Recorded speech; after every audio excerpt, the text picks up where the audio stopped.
नमस्कार। विज्ञान, प्रौद्योगिकी, आविष्कार और नवाचार की खबरों के कार्यक्रम ज्ञान विज्ञान में आपका स्वागत है। मैं हूं स्मृति रस्तोगी।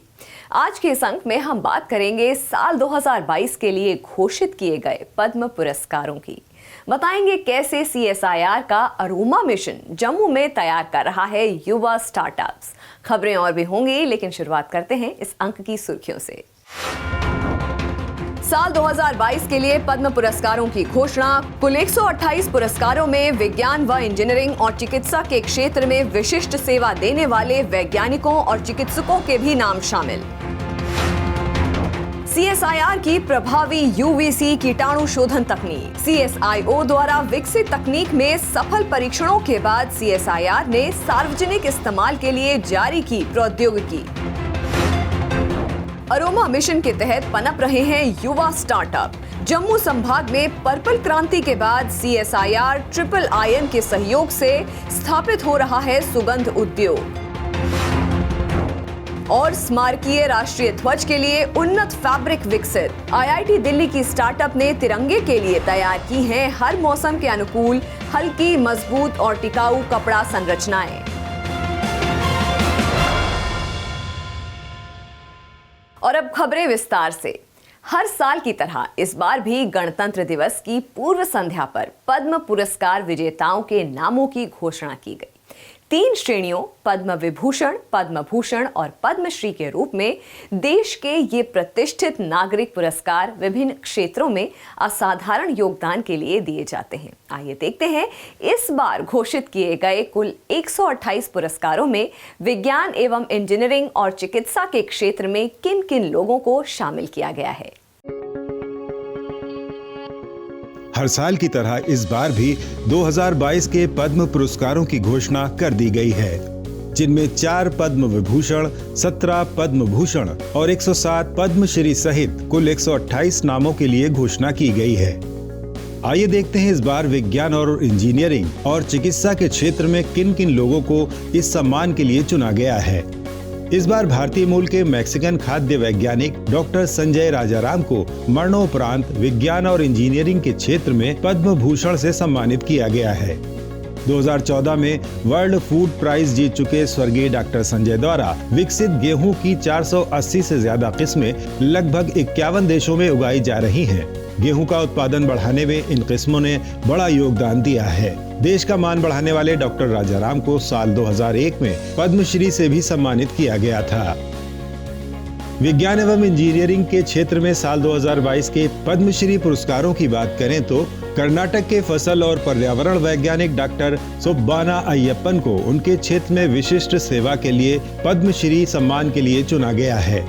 इनके अलावा इस क्षेत्र में भारतीय सांख्यिकी संस्थान कोलकाता की प्रोफेसर सुश्री Sanghamitra Bandopadhyay, Asian institute of public health Bhubaneswar के vice chancellor professor Aditya Prasad Das, राष्ट्रीय डेयरी अनुसंधान संस्थान करनाल के पूर्व रिसर्च निदेशक डॉक्टर मोतीलाल मदन, निम्बंकर कृषि अनुसंधान संस्थान फलटण महाराष्ट्र के निदेशक डॉक्टर अनिल कुमार राजवंशी, उत्तर प्रदेश के स्वतंत्र शोधकर्ता डॉक्टर अजय कुमार सोनकर और राष्ट्रीय फॉरेंसिक विज्ञान विश्वविद्यालय के वाइस चांसलर के पद पर कार्यरत गुजरात के फॉरेंसिक विशेषज्ञ डॉक्टर जयंत कुमार मगनलाल व्यास को इस वर्ष पद्मश्री पुरस्कारों के लिए चुना गया है।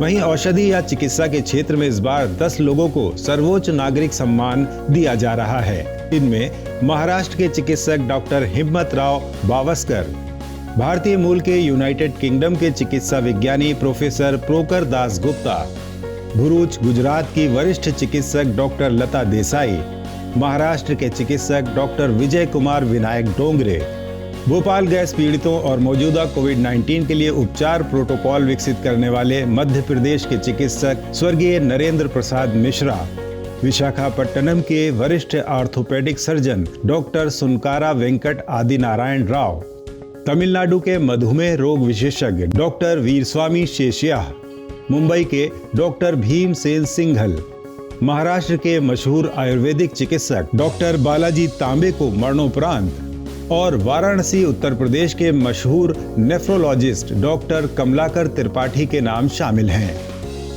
पद्म पुरस्कार देश के सर्वोच्च नागरिक सम्मान हैं, जो कला और साहित्य से लेकर सामाजिक कार्य, खेल, विज्ञान व इंजीनियरिंग, उद्योग और चिकित्सा आदि सभी क्षेत्रों में लोगों को उनकी असाधारण और विशिष्ट सेवा के लिए प्रदान किए जाते हैं।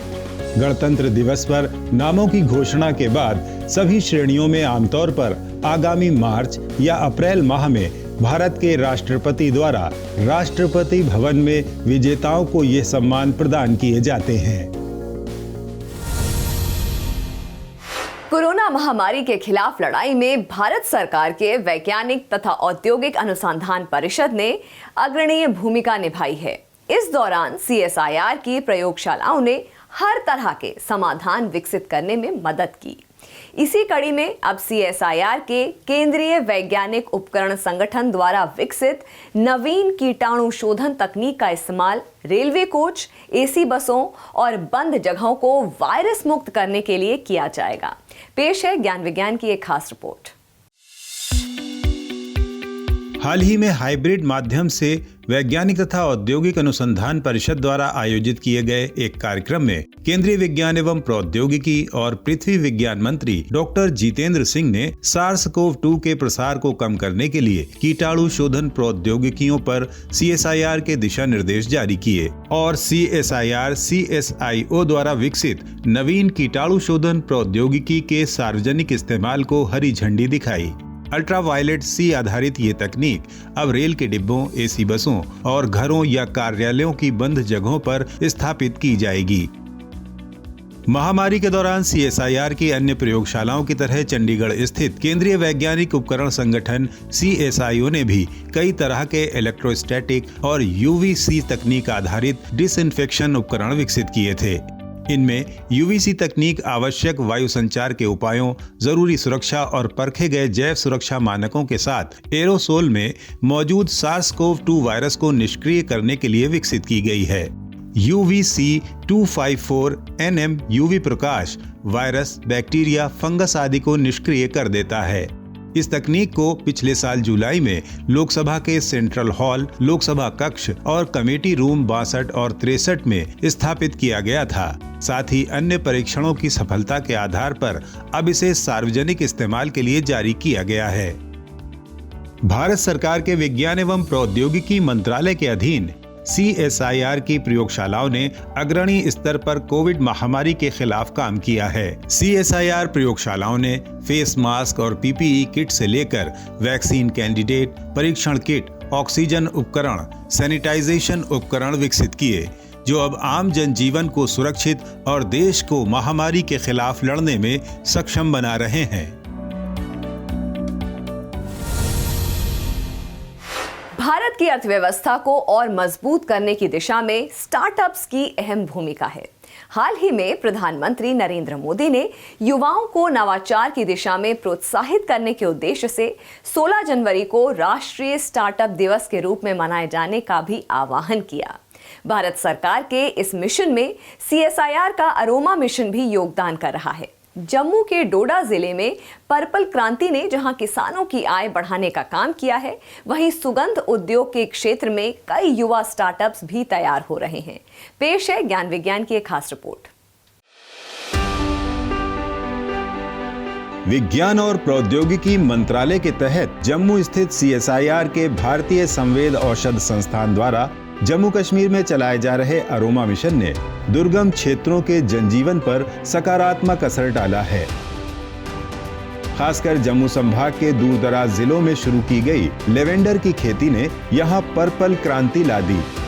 डोडा जिले के किसान लेवेंडर की खेती से समृद्ध हो रहे हैं, वहीं सुगंध उद्योग से जुड़कर नए स्टार्टअप भी पनप रहे हैं। ऐसे ही एक युवा उद्यमी हैं भदरवाह तहसील में डांडी कस्बे के तौकीर बागवान। तौकीर ने इस दूरस्थ क्षेत्र में नेचुरल एसेंशियल ऑयल नाम से सुगंधित तेल की फैक्ट्री शुरू की थी। अब पर्पल क्रांति ने इनके इस उद्योग को काफी बढ़ा दिया है। तौकीर न सिर्फ किसानों से उनकी फसल और तेल खरीदते हैं, बल्कि उन्हें लेवेंडर की खेती से जोड़ने का भी काम कर रहे हैं। असल में हम एसेंशियल ऑयल से पहले से जुड़े थे, सीडारवुड ऑयल बनाते थे हम, तो मार्केट में काफ़ी डिमांड रहती थी लेवेंडर ऑयल की। तो फिर हमने कांटेक्ट किया IIIM CSR से कि लेवेंडर ऑयल क्या है। तो उनने बताया कि हम इसका प्लांटिंग मटेरियल आपको प्रोवाइड कर देंगे, अगर आप यहाँ भद्रवाह में कल्टीवेशन करवा सकते हो तो आप इसमें साथ दो, तो हम प्लांटिंग मटेरियल प्रोवाइड करेंगे। तो IIIM CSR काफ़ी सालों से फिर हम उनसे प्लांटिंग मटेरियल लिया और भद्रवाह के लोगों को हमने बांटा। तो भद्रवाह के लोगों ने इसको एक्सेप्ट किया और काफ़ी मार्जिन रहा लोगों का भी और हमारा भी बहुत अच्छा चल रहा है। नेचुरल एसेंशियल ऑयल कंपनी क्षेत्रीय किसानों को ऑयल निकालने और मार्केट उपलब्ध कराने में भी मदद करती है। भदरवाह और आसपास के क्षेत्र के किसानों को अपने उत्पाद जैसे लेवेंडर के फूल और तेल बेचने के लिए ज्यादा दूर नहीं जाना पड़ता। CSIR अरोमा मिशन के तहत IIIM ने किसानों के अलावा इन क्षेत्रों के युवाओं को सुगंध उद्योग में सफल उद्यमी बनाने का काम किया है। एक हम इंडस्ट्री यहाँ पर डेवलप करने की कोशिश कर रहे हैं। हम चाह रहे हैं कि यहाँ पर नए लोग निकलें जो कि अपने प्रोडक्ट्स बनाएं। उसके लिए वो भी एक रोल मॉडल हैं, क्योंकि वो काफ़ी इसमें जुड़े हुए हैं और कोशिश कर रहे हैं कि किसी तरीके से फार्मर्स को लाया जाए, फार्मर्स का तेल खरीदना या उसको आगे बिकवाने में उनकी काफ़ी सहायता कर रहे हैं। तो इस तरह के और नवयुवकों की और ऐसे नए एंटरप्रेन्योर्स की हमें बहुत ज़रूरत है और हम कोशिश कर रहे हैं कि इस एरिया में वैसे और बहुत सारे तोकीर बागवान जैसे लोग बन के निकलेंगे। भदरवाह जैसे क्षेत्रों में जहां पहले पारंपरिक खेती के अलावा आय के नाम मात्र साधन थे, पर्पल क्रांति ने यहां उद्योगों की संभावना को जन्म दिया है। तौकीर ने CSIR IIIM की मदद से पहले कुछ सालों में ही सुगंध उद्योग में बेहतर नाम बना लिया है और अब जरूरत को देखते हुए उन्होंने अपनी परीक्षण प्रयोगशाला भी स्थापित कर ली है, जिसके द्वारा वो किसानों की फसल और तेल की गुणवत्ता जांच भी कर लेते हैं। कश्मीर लेवेंडर और भद्रवाह लेवेंडर, खास करके भद्रवाह लेवेंडर का नंबर 1 रिजल्ट आ गया। तो इसका भी एक फैक्ट हो गया कि हमारी मार्केट में माल रुकता ही नहीं है। जो ही हम अपनी रिपोर्ट्स भेजते हैं उनको, पहले तो हम IIIM CSR से टेस्टिंग की लेते थे, अब हमने अपनी GCMS मशीनें खुद ले ली हैं, अपनी लैब में इंस्टॉल की है। उसमें गवर्नमेंट ने हमें सब्सिडी भी दे दी 100% लैब के लिए, तो अपनी लैब लगा रखी है अब हमें टेस्टिंग फैसिलिटी भी अपने यहाँ हो। हमने कुछ लड़के उसमें ट्रेंड कर चुके हैं जो हमें टेस्ट करके देते हैं और मार्केट में जैसी भी टेस्टिंग की रिपोर्ट्स आती है, हम उनको ऑप्टिकल की ज़रूरत हो, GCMS की ज़रूरत हो, हम उनको टेस्ट भी वो यहाँ से ही प्रोवाइड करते हैं। हमने लैब भी अब सेट यहाँ पे ही कर चुके हैं। नेचुरल एसेंशियल ऑयल जैसे स्टार्टअप के खड़े होने से किसानों के अलावा यहां अन्य लोगों को भी रोजगार के अवसर प्राप्त हो रहे हैं। ये स्टार्टअप अब इस क्षेत्र को पर्पल वैली के साथ साथ वैल्यू एडिशन उत्पाद को बढ़ाकर पूरी दुनिया में सुगंध उद्योग का ब्रांड बनाने के लिए प्रयास कर रहे हैं। 1500 फैमिली अभी तक इस बिज़नेस से जुड़ चुकी है। 1500 फैमिलीज़ तो फ़ायदा उठा रही है। अब अगर हम वैल्यू एडिशन में आए तो यहाँ पे कम से कम 5 से 6 हज़ार लोग इस बिज़नेस से जुड़ जाएंगे। 10 से 12 प्रोडक्ट इससे बनते हैं। हम फ्यूचर प्लान और हमारी कोशिश यही है, IIIM से भी वही बात चल रही है हमारी, कि हमें वैल्यू एडिशन की ट्रेनिंग्स दी जाए और हम इसके प्रोडक्ट्स यहीं पे ही एंड टू एंड इधर ही करें इसको, और बाहर के मुल्कों में हम अपना प्रोडक्ट बेचें। CSIR भारतीय संवेद औषध संस्थान IIIM का भी यही प्रयास है। भारत सरकार के सहयोग से यहाँ के युवाओं को अब सुगंध उत्पादों के क्षेत्र में प्रशिक्षित कराया जा रहा है। हमने जो इस प्रोजेक्ट में पहले से ही प्लान किया, जिसके अंदर हमने पहले से ही प्लानिंग है लोगों की वैल्यू एडिशन में ट्रेनिंग देने की, जिसमें हम भारत के अलग अलग क्षेत्रों से, इंडस्ट्री से, एकेडमिया से एक्सपर्ट्स को लेके आ रहे हैं जो इन लोगों की ट्रेनिंग टाइम टू टाइम कर रहे हैं। और यहाँ से बहुत से लोगों को हमने चूज़ किया है जिनको हम दिल्ली, जम्मू, लखनऊ और अलग अलग कन्नौज जैसे कि इत्र सिटी है जो, वहाँ पर भेजकर उनको हम ट्रेन कर रहे हैं। और कोशिश ये है कि बहुत ही जल्द ऐसे बहुत सारे प्रोडक्ट्स यहाँ से लॉन्च होंगे जो as a brand aroma of Bhaderwah के नाम से पूरे भारतवर्ष में विख्यात होंगे। वैज्ञानिक हस्तक्षेपों से सामाजिक और आर्थिक बदलाव का यह एक बेहतरीन उदाहरण कहा जा सकता है। किसानों की आय बढ़ाने के उद्देश्य के साथ शुरू हुआ अरोमा मिशन अब पूरे क्षेत्र में रोजगार परक उद्योग की संभावनाओं तक पहुंच गया है। वो दिन दूर नहीं जब तौकीर की तरह अन्य युवा स्टार्टअप इस पर्पल वैली में अपनी मजबूत उपस्थिति दर्ज कराएंगे और न सिर्फ अपनी आय बल्कि पूरे क्षेत्र में हजारों लोगों को रोजगार उपलब्ध कराएंगे।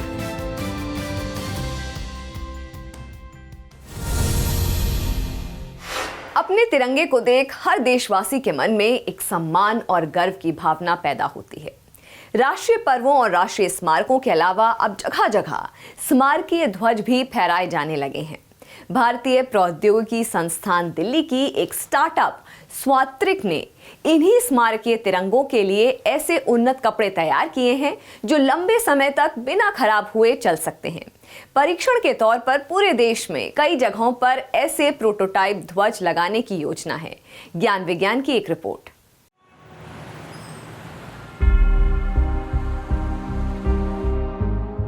हर भारतीय का गर्व हमारा राष्ट्रीय ध्वज यानी तिरंगा। आमतौर पर हम अपने झंडे को राष्ट्रीय पर्व या खास अवसरों पर हाथ में लेते हैं, लेकिन साल भर विशेष स्थानों और राष्ट्रीय स्मारकों पर तिरंगा आन बान शान के साथ लहराता देखा जा सकता है। राष्ट्रीय ध्वज को बनाने से लेकर उसे फहराने तक के नियम और कानून हैं, जिनमें बदलाव भी हुए और 2004 में सुप्रीम कोर्ट ने हर भारतीय नागरिक को राष्ट्रीय ध्वज फहराने का अधिकार दे दिया, जिसके बाद स्मारकीय ध्वज भी लगाए जाने लगे हैं। हालांकि ध्वज फहराने के नियम के अनुसार खराब या फटा हुआ झंडा फहराना राष्ट्रीय ध्वज का अपमान है। इसी को देखते हुए अब भारतीय प्रौद्योगिकी संस्थान दिल्ली के स्टार्टअप स्वात्रिक ने फ्लैग फाउंडेशन ऑफ इंडिया के साथ एक परियोजना के तहत झंडों के लिए उन्नत किस्म के कपड़े तैयार किए हैं। इन फैब्रिक्स से बने झंडे लंबे समय तक बिना खराब हुए, बिना फटे चल सकते हैं। आईआईटी दिल्ली के टेक्सटाइल एंड फाइबर इंजीनियरिंग विभाग की देखरेख में स्थापित स्टार्टअप स्वात्रिक ने एक लंबे शोध के दौरान विभिन्न फैब्रिक्स पर काम किया और उनसे अलग अलग कई तरह की मजबूत फैब्रिक्स तैयार की हैं, जो 100% तक मजबूत, हल्के और पर्यावरण अनुकूल हैं। परीक्षण के तौर पर इस सामग्री से बने 2 प्रोटोटाइप फ्लैग दिल्ली और लद्दाख में स्थापित किए गए हैं। हाल ही में इसी उपलक्ष्य में आईआईटी दिल्ली ने प्राइड फॉर तिरंगा नाम से एक वेबिनार भी आयोजित किया, जिसमें आईआईटी दिल्ली के निदेशक, वैज्ञानिक, स्वात्रिक के शोधकर्ता सहित फ्लैग फाउंडेशन ऑफ इंडिया के संस्थापक नवीन जिंदल शामिल हुए। कार्यक्रम में सामग्री मानक से लेकर झंडा फहराने को लेकर मौजूदा नियम और संभावनाओं पर चर्चा की गई। इस परियोजना का उद्देश्य हर भौगोलिक स्थिति और चरम मौसम के लिए टिकाऊ स्मारकीय झंडे तैयार करना है। स्वात्रिक और एफएफआई अगले कुछ महीनों में ऐसे 10 प्रोटोटाइप फ्लैग देश के अलग अलग स्थानों पर लगाएंगे, ताकि मानकों के अनुरूप ज्यादा से ज्यादा स्मारकीय तिरंगे लगाकर आम नागरिकों में देशभक्ति की भावना को बल दिया जा सके।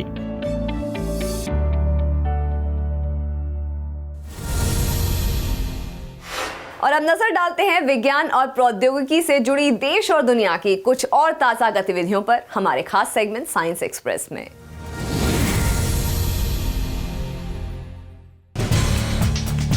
भारत और फ्रांस के बीच विज्ञान तथा प्रौद्योगिकी सहयोग को बढ़ावा देने के लिए हाल ही में वैज्ञानिक तथा औद्योगिक अनुसंधान परिषद और फ्रांस के इंस्टीट्यूट पास्चर ने मानव स्वास्थ्य में प्रगति की दिशा में एक समझौता ज्ञापन पर हस्ताक्षर किए। इस सहयोग के तहत अब दोनों संस्थान नए उभरने वाले या फिर से उभरने वाले संक्रामक रोगों और वंशानुगत विकारों पर संयुक्त रूप से शोध पर ध्यान केंद्रित करेंगे।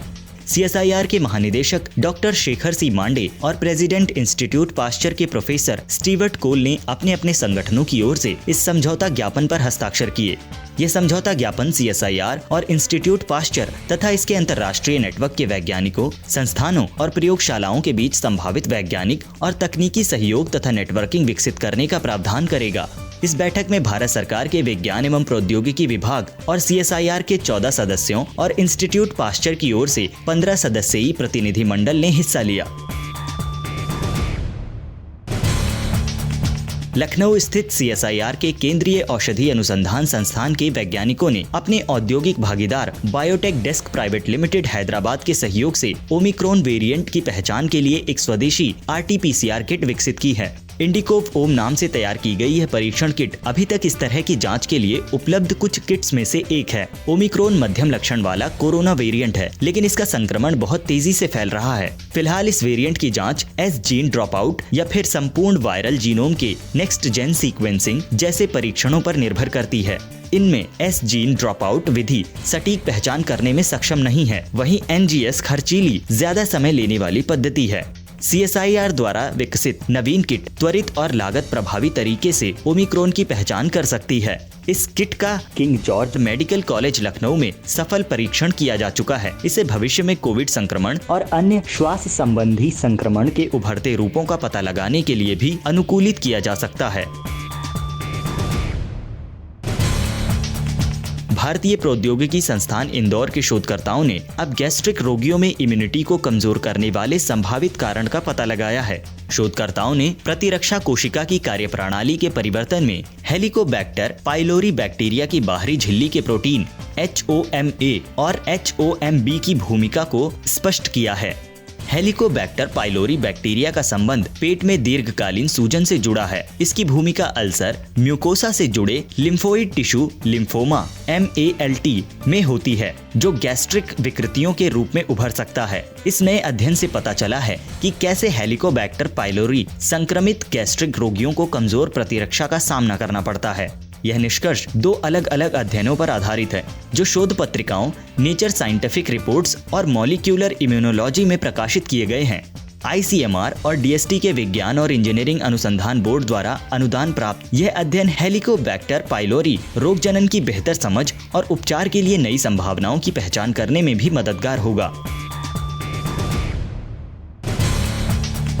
टफ्ट्स विश्वविद्यालय और हार्वर्ड विश्वविद्यालय के शोधकर्ताओं ने एक मेंढक के पैर को फिर से विकसित करने में सफलता प्राप्त की है। अमेरिकी शोधकर्ताओं के इस दल ने पंजे वाले अफ्रीकी मेंढक, जिसका पैर चोट के चलते खत्म हो गया था, उस पर यह प्रयोग किया। शोधकर्ताओं ने 5 दवाओं के संयोजन का उपयोग किया। मेंढक की चोट वाली जगह को इन दवाओं से भरे प्रोटीन जेल के साथ एक सिलिकॉन कैप यानी बायोडोम्स में बंद कर दिया गया।